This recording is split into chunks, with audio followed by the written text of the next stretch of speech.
What if I told you that the most powerful man in Europe wasn't a king or even an emperor, but a banker by the name of Jakob Fugger? I mean, $400 billion. That would be Jakob's net worth in today's money. But here's the thing, he wasn't just wealthy. He was so powerful that he kept kings, emperors, and popes on their toes. At the height of his power, he was effectively the ruler of Europe, influencing the policies of various states to further his business interests. He greatly contributed to the advancement of capitalism and finance. However, ultimately his actions would also further divide the continent and lead to a devastating decades-long war. I want to take a moment to understand how he became one of the most successful yet controversial bankers in early modern history. This is the story of Jakob Fugger. Let's start at the very beginning. Fugger's family came from incredibly humble origins. His grandfather, Hans Fugger, was a peasant weaver in the village of Graben in Swabia. They were not rich by any means. They were just working-class farmers. But what he lacked in wealth, he made up in ambition. Hans migrated to the city to get away from the rule of oppressive nobles. And once he was in the city, he began working hard as a tradesman. Eventually, he married a guildmaster's daughter. Well, actually, he did this twice over the course of his life, but as a result, he eventually gained more civic rights, freedom of commerce, and other privileges. As his trade prospered, he became a member of the guild's committee and the city's great council, achieving success in the textile trade. So Hans Fugger worked really hard to move up the ladder from his humble farming days and eventually to a successful position where he set the stage for the rise of the Fugger dynasty. Now his son, Jakob I, would be even more successful. Like his father, he was gifted in the art of commerce. Jakob I saw the failures of his relatives who lost their fortunes through poor and hasty decisions. Determined to avoid their mistakes, Jakob took a calculated approach to business. He took calculated risks, spread his risks by diversification, trying his hand at every tried and true businesses. His careful and industrious approach paid off greatly. By 1463, he even became a full member of the Merchants Guild. This signified his status amongst the city's merchant elites. Now, Jakob I fathered a total of 11 children. These children inherited an incredibly highly functioning business empire. They continued to expand the family business, adopting their father's cautious yet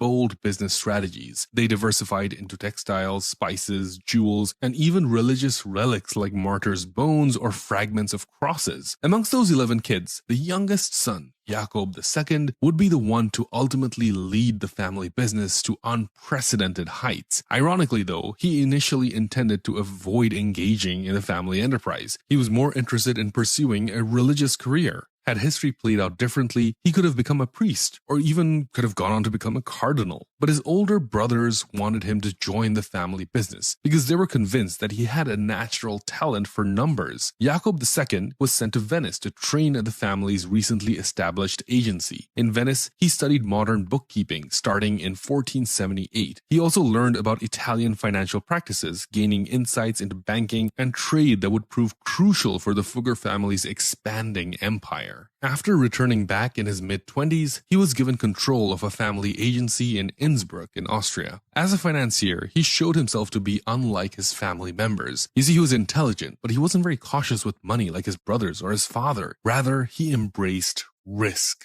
And this daring approach would later define his career. In fact, very soon in the business, he made his biggest gamble and targeted the patronage of a powerful Habsburg noble called Sigmund. You see, Sigmund was notorious for his extravagant lifestyle and poor financial management. He would spend lavishly on grandiose and at times eccentric parties. There's one infamous event where, quote, a dwarf jumped out of a pie to wrestle a giant. I mean, you get the picture of what kind of lifestyle this guy Sigmund led. Now, here's the kicker. Sigmund financed his lavish lifestyle by taking out numerous loans and often defaulting on them. But this is where Jakob Fugger comes in. Where others saw folly in Sigmund's financial recklessness, Fugger saw an opportunity. He managed to get involved in one of Sigmund's borrowing sprees. Now, the amount Fugger lent was small compared to what others had given, but it was a strategic move. It solidified his relationship with Sigmund and the Habsburgs. This relationship was crucial as it provided Fugger with a chance to enter the lucrative mining industry, which was usually dominated by the nobility at the time, so he didn't have access to it yet. By helping Sigmund out, he took a calculated risk which paid off heavily. It kickstarted Fugger's career as a banker, which would would continue to gain momentum by preying on Sigmund's financial irresponsibility. Let me give you an example of one of these moments. You see, one time during the Habsburgs' military skirmish with the more powerful Venice, Sigmund found himself financially stranded, as you could expect.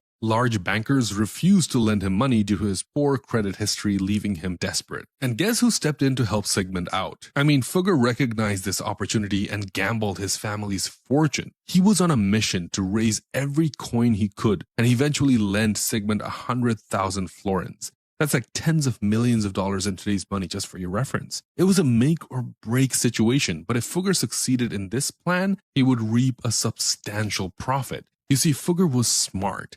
He placed tough terms and conditions on the loan. This included forbidding Sigmund from repaying it with silver from his mines, but instead giving Fugger control of the state treasury. Other bankers were laughing at Fugger's apparent recklessness. They were convinced that he would never see a penny back on that risky loan. Fugger, on the other hand, thought more strategically and was willing to take the risk. Now just imagine the look on their faces when wagons loaded with the Archduke's silver rolled up to Fugger's warehouses. The gamble he took paid off spectacularly. Fugger was now a far wealthier man, and he cemented his position as a trusted ally and financier to a noble who was very powerful at the time. The young Fugger's bold moves and willingness to embrace risk had transformed the Fugger family's fortunes. He not only secured their financial future, but also established the Fugger name as synonymous with banking and finance. But this was just the beginning. He was just getting started in what would be a long and illustrious career. From this venture, Jakob Fugger gained not only wealth, but also political connections. He used these to participate in mining operations in Silesia. And in Silesia, Jakob met a mining expert. Using his knowledge, he identified and leased the best copper mining spots for the family enterprise. Under his business leadership, he would open up the greatest mining center of the time. And it didn't stop there. Fugger was offered even more in Schwatz in Tyrol. Here, the Archduke Sigmund of Austria gave Jakob access to the mother of all silver mines, and this was done as repayment for a loan that had funded his lavish lifestyle. Because of the Fugger's industrial activities, people flocked to Schwatz, transforming it into the largest mining metropolis in the world during the first half of the 16th century. Now, it's important to note that copper was essential in making cannons and bayonets. And these were important weapons at the time, deciding the course of warfare. And the Fuggers now had near monopolistic control over this highly valuable resource. They could set the price, and its production significantly boosted their wealth and influence. In order to better scale their operations, the Fuggers established the first public company in 1494, and they started that with a capital of 54,000 guilders. Now, just 2 years later, Jakob managed to double this amount by convincing the Prince Bishop of Brixen to join as a silent partner. Jakob's vision was clear: create a copper monopoly and become the richest man in Europe and possibly the world. To achieve this, he expanded aggressively, opening foundries across Central Europe. He also expanded the family's sales network, especially focusing on their agency in Antwerp. The city was a growing hub of trade between Europe, Asia, and the New World, and the Fuggers were the unofficial rulers. And then a crisis hit, and he began to fully realize the role of power in building wealth. But this success didn't come without a challenge. A crisis hit, pushing Fugger back to better appreciate the relationship between power and wealth. His chief creditor, the Prince Bishop of Brixen, had died, and the Pope claimed the inheritance. And this was a large sum of money, only to be taken over by someone more powerful without any recourse. But Fugger didn't panic.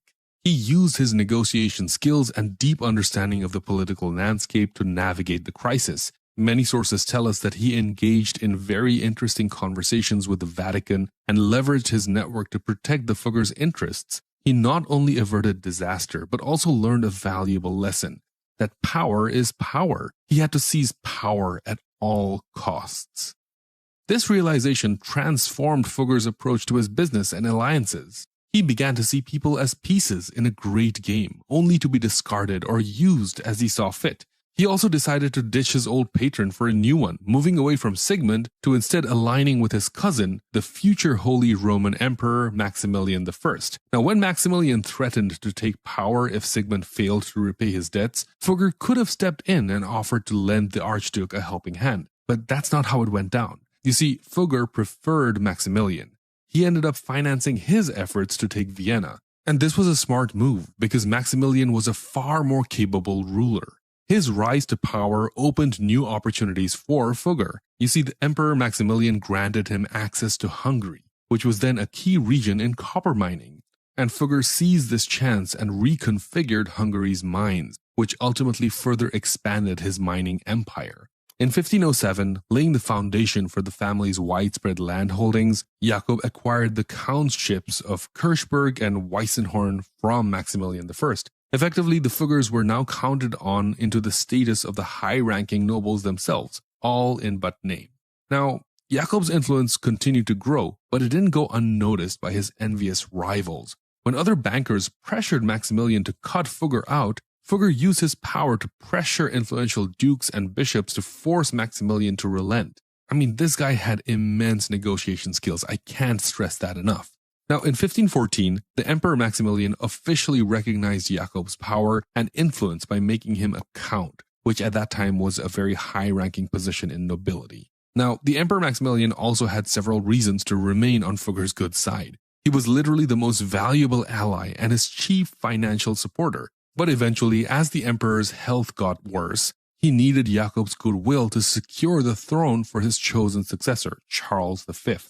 Jakob fulfilled the emperor's wishes. After he died, Jakob raised almost 544,000 guilders of a total of 852 guilders needed for Charles's success in the election and the defeat of his rival. I mean, Fugger officially financed around 64% of the election expenses. Do you think there's any scenario in which Charles wouldn't be indebted to Fugger? No chance. And by the way, this was all out in the open. You see, these kinds of obvious political donations might look like corruption in today's standards, but it was customary for rulers back then to showcase their economic power through payments to elector princes. So this massive financial support not only secured Charles V's position, but further solidified Fugger's influence on European politics. Now, Fugger was a long-term strategist. He knew that just supporting one side of the political aisle wasn't that smart, so he made every effort to secure alliances with other powerful nobles as a counterbalance to Charles's influence. This included the likes of King Henry VIII of England, and by doing so, he also ensured that the Fugger family's power extended beyond the Holy Roman Empire and into the courts of other significant European monarchs. Jakob Fugger had his net of influence cast far and wide. With his ever-growing influence, Fugger began focusing on his next target, Rome. He also took over the transfer of donations from Germany to Rome, and it earned him the title of God's banker. Overnight, he became the top financier of the Vatican. He even took the initiative to pay the Swiss mercenaries to protect the Pope, establishing the tradition of the Swiss Papal Guards. Now, soon the Fuggers were also made responsible for handling the remittances to the papal court. They managed funds from the sale of indulgences and secured church benefits. From 1508 to 1515, they leased the Roman mint, embedding their influence more deeply within the Vatican's financial operations. All in all, Jakob Fugger's deep ties with the Vatican saw him serving 7 popes and minting coins for 4 of them. His financial acumen played a pivotal role in funding significant projects like the Sistine Chapel. I mean, this truly showed his commitment to being an influential architect in Europe's financial and religious landscape.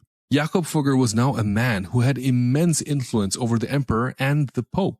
He had his hands in both political influence and spiritual and religious influence. Basically, he was in a position to dictate any law or policy with very little opposition. This was a man of peasant origins, if you remember, achieving a level of power that even the greatest kings with vast armies could not. Now, when his brother Ulrich Fugger died in 1510, it left Jakob Fugger to assume the sole responsibility for all the family business operations. He became the undisputed master of European finance, wielding influence that would come to shape the continent's history. From that moment onwards, Jakob's fortune grew so rapidly that many historic events were driven by his business interests. For example, he dictated to Emperor Maximilian to pursue a marriage alliance with Hungary. This redrew the map of Europe and created the Austro-Hungarian Empire. With both states merged, it allowed for better defense of the Christian Europe against the expanding Ottoman Empire. For Fugger, however, this move was meant to better protect his holdings in Hungary. That's the amount of influence and foresight Fugger had. Meanwhile, in Rome, Fugger was pivotal in ending the church's century-long ban on usury. Charging interest on loans had long been considered a sin, but Jakob saw the need for a change to further his business interests. In alliance with other powerful merchants, he urged the Pope to repeal the medieval ban on levying interest. Fugger's efforts in legalizing interest marked a breakthrough for capitalism. It accelerated debt financing and set the stage for the modern economy. At the height of his power, he could threaten the most powerful nobles in the continent if they fell behind on their debt obligations. For instance, in 1523, he wrote a stern letter demanding payment from Charles V of Habsburg. Think about this for a second. Charles V was the most powerful man in Europe. He had 81 titles, including the Emperor of the Holy Roman Empire, King of Spain, King of Jerusalem, and people considered him to be divine, and he presided over an empire that stretched the globe. Despite all this, Jakob Fugger had the guts to just remind him in the letter, and he wrote, "It is worth noting that His Majesty would not have the imperial crown without me. You must calculate the money you owe me and pay me without further delay." I mean, this right here is real influence. Anyhow, Jakob Fugger's greatest contribution to history was one that he never intended: the Reformation. You see, the Fugger family's involvement in the sale of indulgences drew many critics. An increasing number of people now saw the Vatican Church as having sold itself to a greedy merchant. Accusations were even hurled that the Fugger family had connections to the devil. It contributed to the Protestant Reformation led by the priest named Martin Luther. By the way, just for your information, the sale of indulgences was a practice where the Catholic Church sold certificates absolving individuals from sin or reducing their time in purgatory. I mean, this is often criticized as a form of corruption and exploitation because it was seen as exploiting people's fear of damnation for financial gain, rather than offering them genuine spiritual benefits. Anyway, that's the sale of indulgences. So the corruption within the church influenced Martin Luther to publish the 95 Theses in 1517. Luther's challenge to the church's practices became widely known and sparked religious and social upheaval. It was one of the most important moments in European history. Now, many people also held grievances against the Fuggers and the Pope for legalizing usury. While this challenge facilitated businesses for the wealthy, it also enabled predatory lending practices that targeted the poor, leading to widespread debt bondage. The ability to charge interest made loans more accessible, but it also trapped many in cycles from debt from which they could not escape. This contributed to worsening social inequalities and tensions that created further hate against the three main people they thought were responsible: the Pope, the Emperor, and the one and only banker, Jakob Fugger. The far-reaching effects of Fugger's financial strategies ultimately sowed the seeds for the 30 Years' War. This devastating conflict, born from Reformation, would lead to immense loss and suffering. Estimates suggest that 20% of Europe's population was perished, with some areas experiencing population declines of up to 60%. The war's brutality and widespread impact marked it as one of the first modern wars, reshaping the continent's political and social landscape. So all that power ended up having some really horrible effects on ordinary people. It's very important to remember this. So far, we covered Jakob Fugger as a masterful financier and influential power broker. But what was he like as a person? Surprisingly, despite being one of the wealthiest men in history, Jakob himself was a man of few wants. He preferred to lead a very simple lifestyle. He seemingly solely focused on expanding his business and bringing financial reforms to the continent. In his own words, "I want to gain while I can." His biggest asset was his immense willpower. He faced numerous challenges, including legal actions by various government authorities. Frequent social unrest amongst miners also tested him. The Hungarian nobles often attempted to nationalize their mines. The peasants' revolt in the years later also added to his troubles. Additionally, he had to confront an uprising of artisans in his own hometown of Augsburg. But whatever he was confronted with, through sheer tenacity and a fixed purpose, Jakob was able to overcome them. However, there would be trials and challenges that would hunt Jakob till his last years. His resolve was tested when he saw his life's work and his church threatened by the Reformation. You see, the Reformation impacted Jakob Fugger by undermining the financial and political power of the Catholic Church, which had been crucial to his banking empire. As the Reformation challenged the church's authority and practices, including the sale of indulgences and usury, it led to widespread criticism of figures like Fugger, who contributed to the destabilization of the financial interests and the broader European political landscape. Despite the rising tide of change, he fought against the new movement. He stood firm in his beliefs and strove to protect the legacy he built. However, his aging body simply could not keep up with the strain, and he died in the winter of 1525 only at the age of 66. His empire was bequeathed to his nephew Anton Fugger, since Jakob himself never had any children.